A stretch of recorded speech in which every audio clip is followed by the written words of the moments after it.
Well, guys, it's hard to believe this is the last session in this first run of 33, A Man and His Design. We have covered a ton of ground. We've covered a lot of ground, but the amazing part is that we're not done yet. We still have one more session left to really begin to look at the seasons. I know, Terrence, you're up. I'm excited about that. Yeah, me too. You know, the important thing we're going to learn today is not just to identify the seasons of a man's life, but how we can prepare for them. You know, the key is, how do we transition from season to season? Because the way we transition, if we transition well, that sets us up for success in the next season of life. That's great. I can't wait to hear it. I'm excited about it.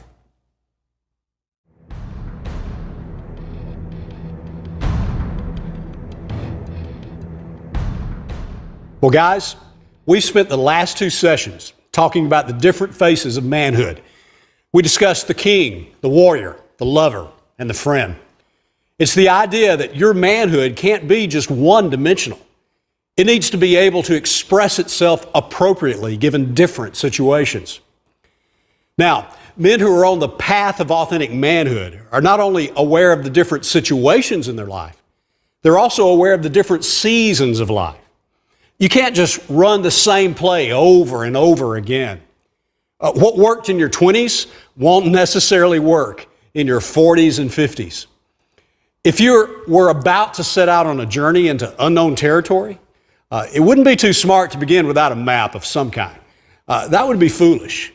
It could prove to be costly and even dangerous.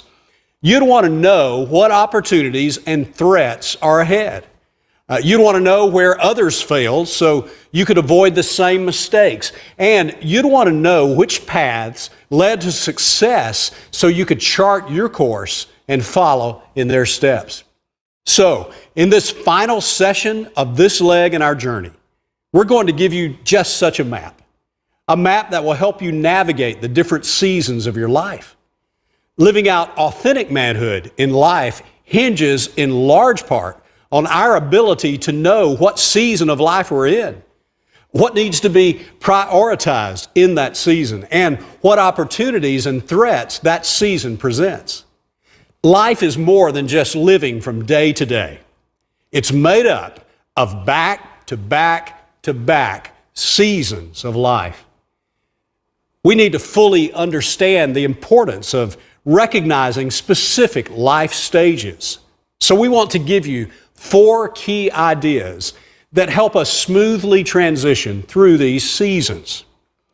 First is the idea of reverse engineering. This term originally became popular through military and commercial espionage. A business or an army wanted to match the innovative features of one of its competitors. So what did they do? Well, they acquired or they captured their competitor's product. And then they broke it down into its parts to figure out how they could reproduce it themselves. It's basically the concept of beginning with the end in mind. As men, we must figure out where we want to go, where we want to end up in life, and then determine the steps to get there. One thing that can help us along the way is examining the lives of godly men who have gone before us. How did they get where they are? It didn't just happen for them one day. So what we do is we apply our own reverse engineering. We examine the product of their lives and break it down into its parts. And we figure out how we can make some of the same strategic moves that they made.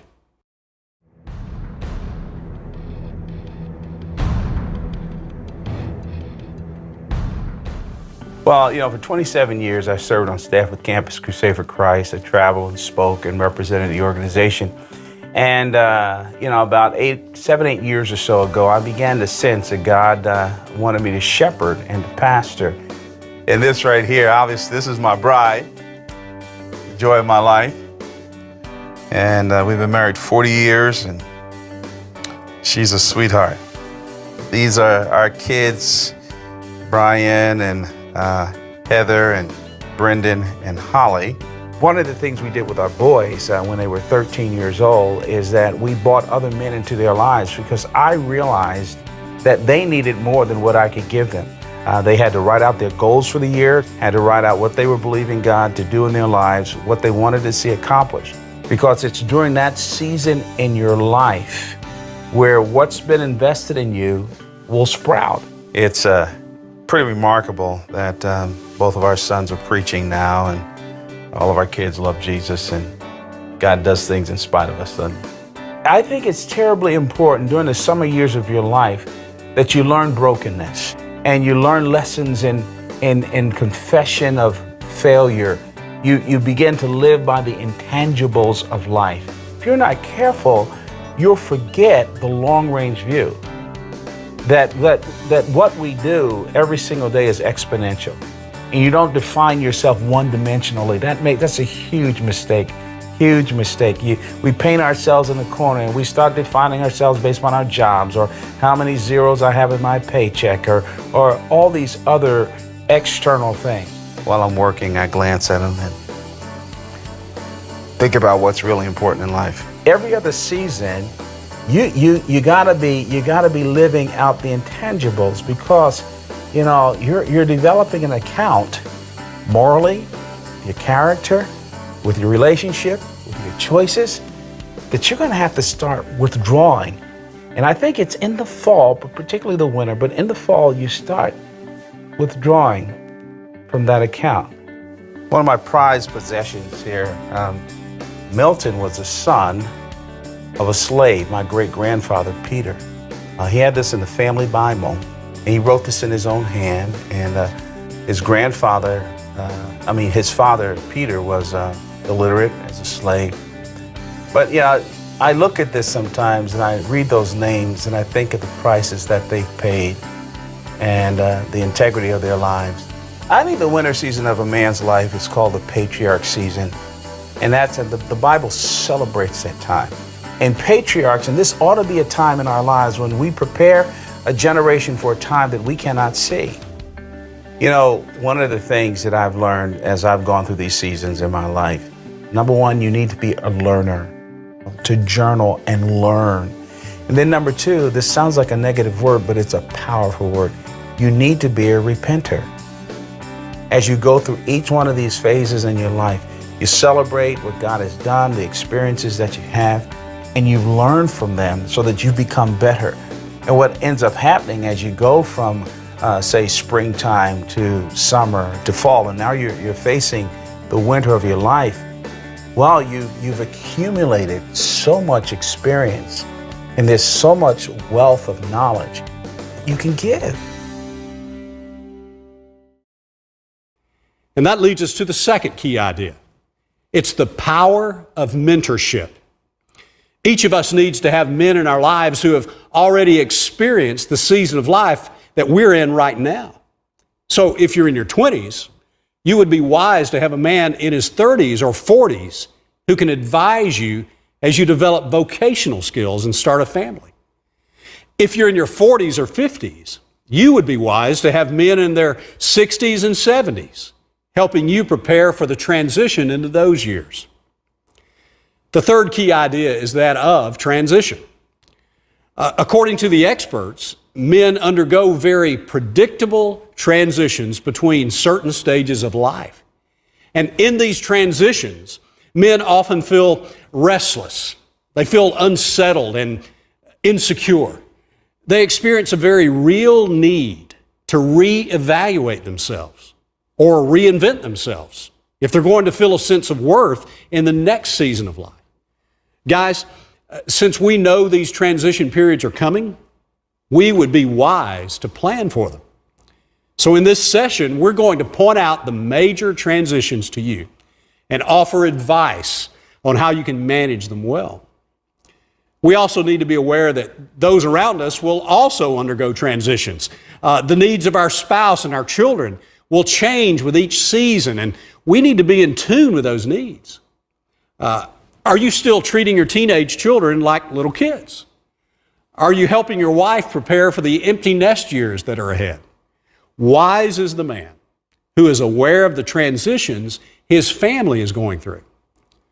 The final key idea is a principle that comes from the Bible. It's called the laws of the harvest. The laws of the harvest. These laws are a metaphor that's taken from the world of agriculture. The first law is we reap what we sow. The second is we reap more than we sow. And the third is we reap in a different season than we sow. It's crucial for us to understand that the decisions we make today matter, not just for today. They also shape our future seasons. The harvest in the future seasons of our life is in a large way determined by the investments we make in the present. What we're sowing today will come back to us, and oftentimes in greater measure. In this session, we're going to map out the 4 seasons of life. And as we work through this map, it's important to know that this is a big picture process. Some of the issues that we'll discuss for each stage are generalizations. Every man's life experiences are unique, so we won't be creating an exact checklist for you to follow. Now, with these key principles in mind, let's get started. Let's lay out a map to help us navigate through the seasons of a man's life. Think of the first season of a man's life as spring. And it's all about him coming to terms with his identity. This is the childhood and adolescence stage. It should end somewhere between the ages of 18 and 22. It's in this season that a boy becomes a man, at least physically speaking. Whether he thinks or acts manly will depend on a number of factors. The key to this stage is transitioning into adulthood well. This is when he begins to make a break with the home he grew up in. He takes a job, or he goes to college, or he joins the military, or he assumes some new responsibility. But during this time of transition in his life, and this is critical, he must grow up. This is a season when life finally stares a man in the face, and he can no longer just live under the wing of his mom and his dad. To succeed, he must transition into manhood. The main questions he must begin to answer in this stage of life are, who am I? And who am I not? Will he be satisfied with being big or little? Musical or mechanical? Athletic or academic? Will he be satisfied with being introverted or extroverted? Handsome or plain? He must wrestle with his identity, and coming to terms with both his talents and his limitations is essential. Accepting how God has made him will help set him up to succeed in the next stage of life. Now, again, think of this season as spring, when all of those things are beginning to emerge, and he's identifying who he is and who he is not. The next season of life is summer, a man's 20s and 30s. The 20s should be the first adult stage of a man's life. The first part of this summer season is about learning, and with it comes some very real threats or dangers.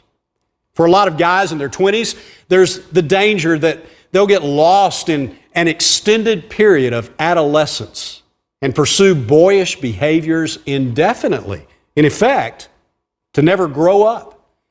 But we learned in previous sessions that extended adolescence is not an option for authentic manhood.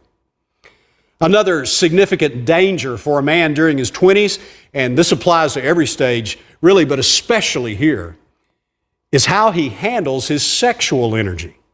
He must decide, is this sexual energy going to dominate me, or am I going to use it in a principled manner? Is passion going to be something I use, or does it use me? Just about every man will agree this.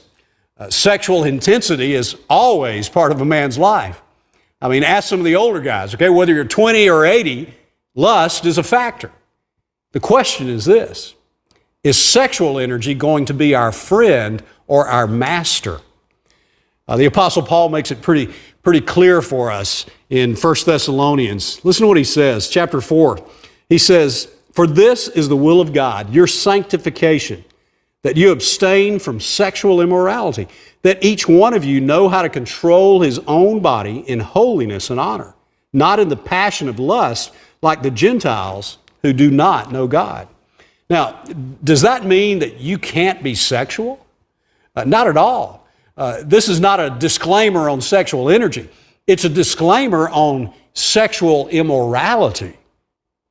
There's a difference. God created sex, and it should be enjoyed. And it should be one of the great blessings of marriage. But it has to be handled in a principled manner. Otherwise, it becomes your master, and you become its slave. If that happens, it will do great harm to a man, and he'll find himself dealing with the damage later. Those are two very real dangers that must not be ignored. But this season also brings with it a major opportunity. And that's the opportunity to learn. To take your first professional steps, to try your first job, to make your first professional mistakes and to learn from them. You should prioritize learning and development over all other variables, such as money or city of choice. This is a time to take risks and to seize opportunities. Some of the key questions for your 20s include, what do I want out of life? Where will I distinguish myself professionally? How am I different from my parents? What do I really believe? What skills do I still need to develop? Author Gordon MacDonald says that the mother of all questions for your 20s is this: around what person or conviction will I organize my life? MacDonald says this, he says, one must identify an organizing principle that will bring the pieces of life into order. For those of us who are pursuing authentic manhood, we know that principle is really a person. It's Jesus Christ, His saving power, His call, and His teachings. The second part of this summer season is in your 30s. And this is typically when a man begins to hone in on a vocation and start a family. While your 20s should be a season of learning, your 30s is where you really begin to see growth in those areas. This is the time to perfect your skill set, to start logging hours in your craft, whether it's plumbing, building, investing, consulting, or whatever. The 30s are about growth. You want to begin to distinguish yourself as an expert in something. Where are you going to add value in society? It's also typically in his 30s that a man begins a family. Having a wife and young children is a delight and a privilege for a man. But the increased responsibilities of a career and a family also bring unique challenges. It's in this stage of life that a man will be tempted to develop some bad habits, and they're hard to break. With the additional demands at work, well, he can quickly become a workaholic. With the increased relational demands of a wife and young kids at home, well, he can quickly become disconnected from God in character-shaping relationships with other men. And it can feel like a never-ending struggle just to keep his head above water. A key word to remember for this stage of life is margin. Working hard is a good thing. So is spending time with your family. So is developing your relationship with God, and so is cultivating authentic friendships with other men. Now, can you feel the tension in that? In the middle of all those good pursuits, you must make it your goal to create margin so you can move gracefully in and out of those important areas. Without margin, do you know what's compromised? Relationships. You may have a lot of acquaintances, but no soul-level connections. And your family is just getting the leftovers. Satisfying authentic relationships requires time and vulnerability. Without margin, it's just not going to happen. As you navigate through this stage, it's important to remember that it won't last forever. The long nights with babies crying will eventually pass. Toddlers will grow up. Life will become more manageable. I run into young fathers in their 30s, and sometimes I can just see the weariness in their face. And I want to remind them to embrace this unique time when their kids are young, because it won't last forever, and they'll have several decades on the back end of life when the kids are out of the house. There are two key questions for your 30s. How do I prioritize the demands made on my life? And have I allowed enough time for a spiritual life and authentic relationships outside of my family? The next season requires another transition. The first transition was from adolescence to manhood, which should take place somewhere between 18 and 22. This next important transition occurs between the ages of 40 and 45. This is where a man transitions out of the early adulthood of his 20s and 30s into the fall season of life. This is the season of influence from age 40 to age 60. There can be a great harvest in this season from the seeds a man has sown and cultivated in the spring and summer of his life. During this transition, a man typically evaluates his successes and his failures from the last 20 years. Has he achieved everything he wanted? Does he have dreams that remain unfulfilled? Can his mistakes be redeemed? Are his accomplishments really that fulfilling? If he doesn't come to terms with all these things, then the great harvest of his influence will suffer.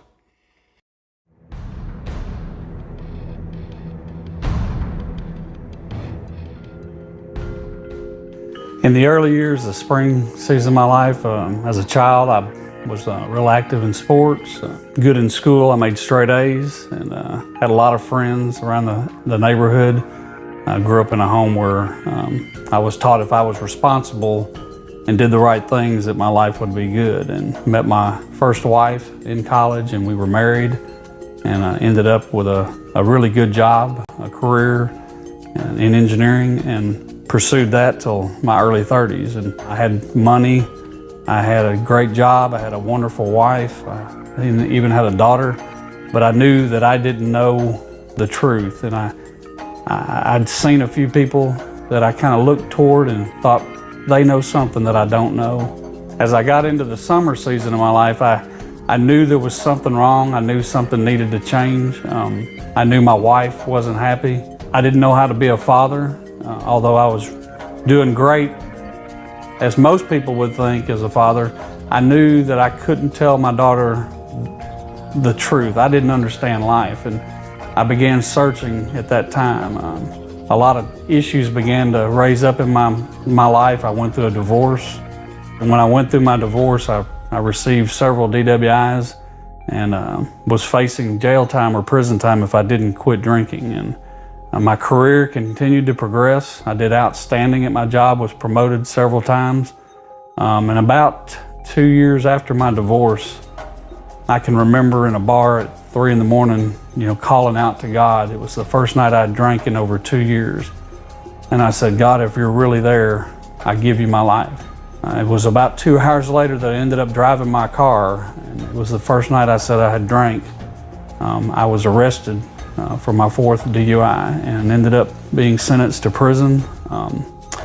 During that last year waiting to go to prison, I fell into a major drug addiction. During that time, I lost everything that I had. I lost my home, my life savings. Because of the drugs, I was court ordered not to have any contact with my daughter without direct supervision. And then it was at prison where a lot of things began to change for the good. And I was put in a cell with a guy whose nickname in prison was Preacher Man. He began to pray with me. He gave me a Bible and started asking me to read it. And I can remember that he told me that faith comes by hearing the Word of God. And that he told me just read the Bible. Within 2 months, God completely changed my life. He became very real to me. I now knew God deeply. And my relationship began immediately being restored with my daughter, with my family, with my parents. And when I left prison 10 months later, the first thing that I got to do was see my daughter again. But that was kind of the summer and into the fall of my life. I can remember leaving prison and my heart was back at the prison. I knew so many men there needed to hear the message of hope. At the root of it was not knowing God personally, and so many men don't know that message. The one thing I'd like to share with men is no matter what their spring life and summer of their life was like, that the fall and winter toward the end of their life can be magnificent with God. With Him, it's been unbelievable. I've spent 10 to 12 years following Him now, and it's been the best time of my life. Men who don't transition well into middle adulthood usually fall to the major danger of this season, and it's a midlife crisis. He feels restless, maybe because of unfulfilled dreams or regrets he believes can't be resolved. It typically plays itself out with guys turning to escapes to numb the pain or making futile attempts to relive their youthful years. They often develop a preoccupation with recreational gadgets or alcohol, gambling, internet pornography, or possibly even an extramarital affair. The great opportunity in this season of life can be summed up in one word: influence. Influence. It's in this season that a man can be more powerful and productive than he has ever been before. It is in this season that he's on center stage. David Levinson calls men between the ages of 45 to 60 the dominant generation. He says that the guys in this season create and implement the governing ideas in every sector of society, whether it's politics, business, religion, art, or science. If you're in this stage, then you have a certain level of influence. You are positioned to make a bigger impact for God and His kingdom right now, more than at any other season of your life so far. You have the incredible opportunity to accept the responsibility of your influence, to be creative, and to use your influence to lead courageously. Your 60s and beyond is generally considered to be the winter season of life. This is also known as the sage season. And this is the time when a man should be marked by wisdom, experience, and respect. That's what sage implies. Proverbs 20:29 says this. It says, "The glory of young men is their strength, but the splendor of old men is their gray hair." Well, there's more to that than just the color of his hair, okay? His composure, his maturity, and his insight should distinguish him. In this season of life, you are not perceived by younger men as a competitor as much as you're perceived as a champion who is qualified to coach them toward their successes in life. Many men in this season possess the confidence necessary to share openly with younger men about their failures as well as their successes. The greatest danger of this season is for a man to buy the lie that he can no longer contribute. He's got to realize that although he may be retiring from his career, he is not being released from his calling to invest in other men.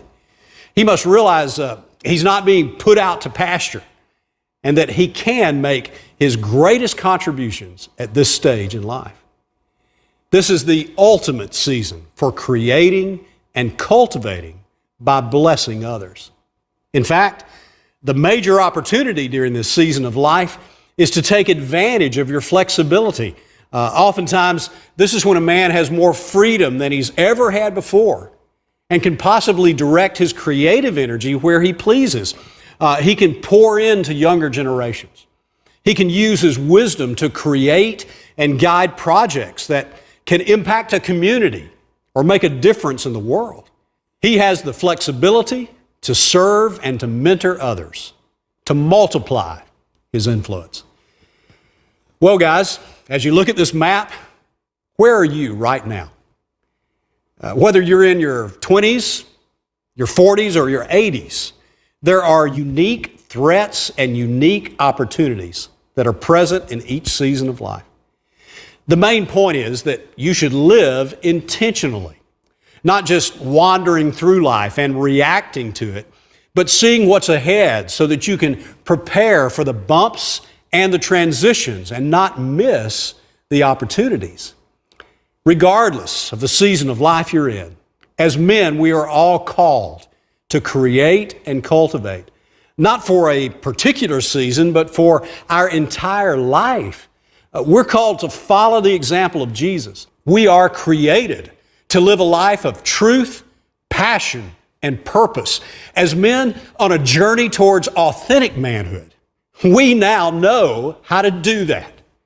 Reject passivity, accept responsibility, lead courageously, and invest eternally.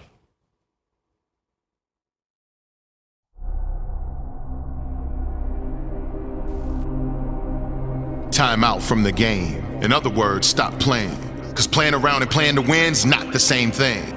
You can keep playing that game, that's until the weather change. Nobody likes to lose, but they live like they're the same. Spinning wheels like treadmills, going nowhere fast. No plan to be a man, just letting the time pass. Passive, taking whatever's handed to you. Like forbidden fruit after God gave commandments to you. They say opposites attract like shorts in the winter. Never satisfied, longing for June and December. The spring comes in and then it leaves just the same. Those I meet in autumn look at the summer with shame. They see the seasons change but never can maintain. Trying to reverse the time instead of adjusting aim. Reverse engineer it. Try to ride before you steer it. And learn to live with the end in mind, like a period.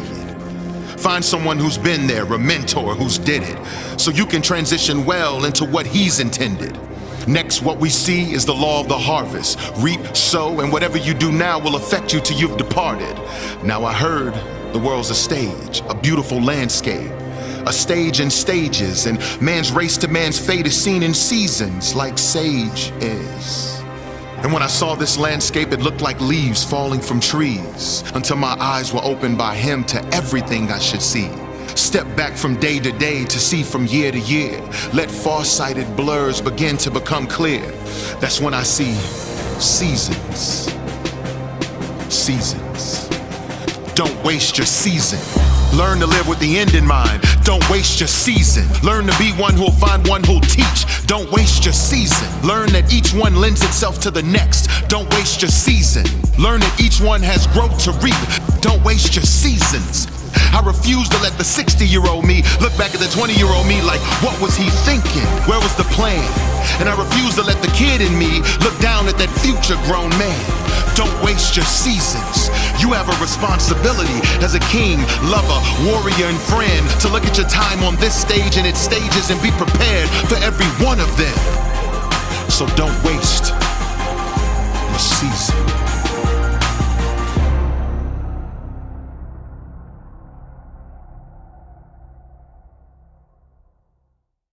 Seasons. It's been quite a journey. Hard to believe that this is session 6 of this first segment.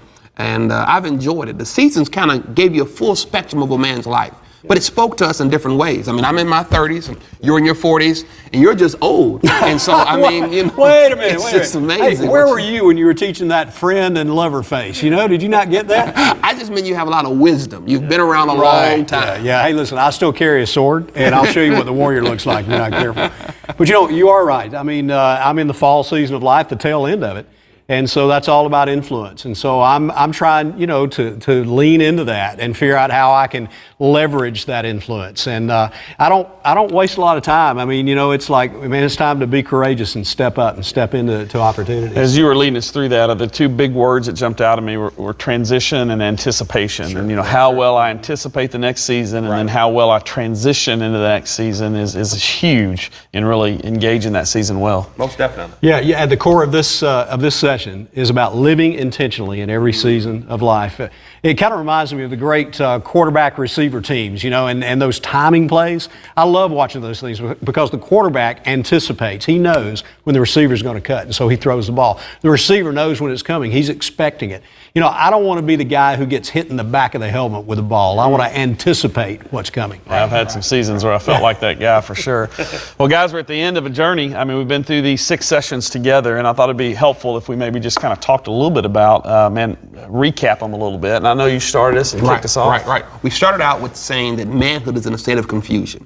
And we unpacked how men don't know how to deal with their problems or their pain, their responsibilities, extended adolescence, went back in history and dealt with some of the historical perspective, because that's where we are as men. It's confusing. It's in a state of confusion. Yeah. Session 1 really did help frame up our problems and how we got to where we are. And then in session 2, we started getting on the solution side, going all the way back to Genesis 1 and 2 and God's original original intent for man, and we looked at how he modeled and mandated the create, cultivate mandate. Yeah, then we moved into a clear and compelling definition of authentic manhood. We talked about how we reject passivity and we accept responsibility, lead courageously, and invest eternally. Yeah, and we kind of then pressed all that into what we call these four faces of manhood, this kind of multi-dimensionality. And I know in the very first one we talked about the king and the warrior, and talked about there in session 4 that the king leads with an integrity and the warrior fights for what matters most. Right, and then the friend, he pursues meaningful friendships. And then the lover, he in turn, he shares his heart. He's open about his heart. It's those four faces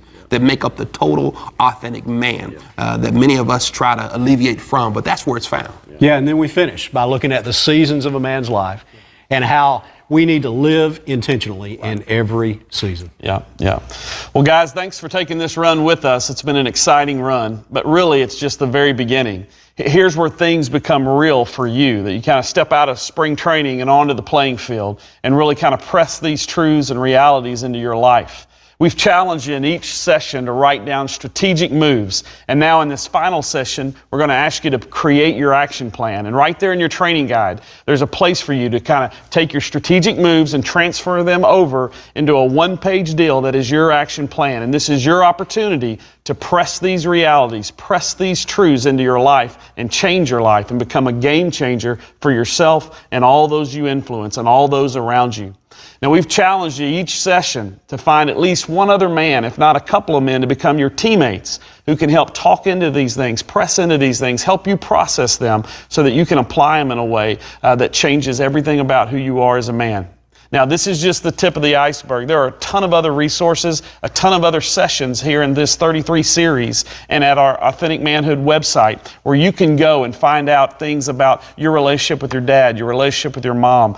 We press into issues like at home and at work and what it means to be a man in all those arenas. And so we really want to challenge you to continue on in this 33 series with us and continue on this journey into authentic manhood.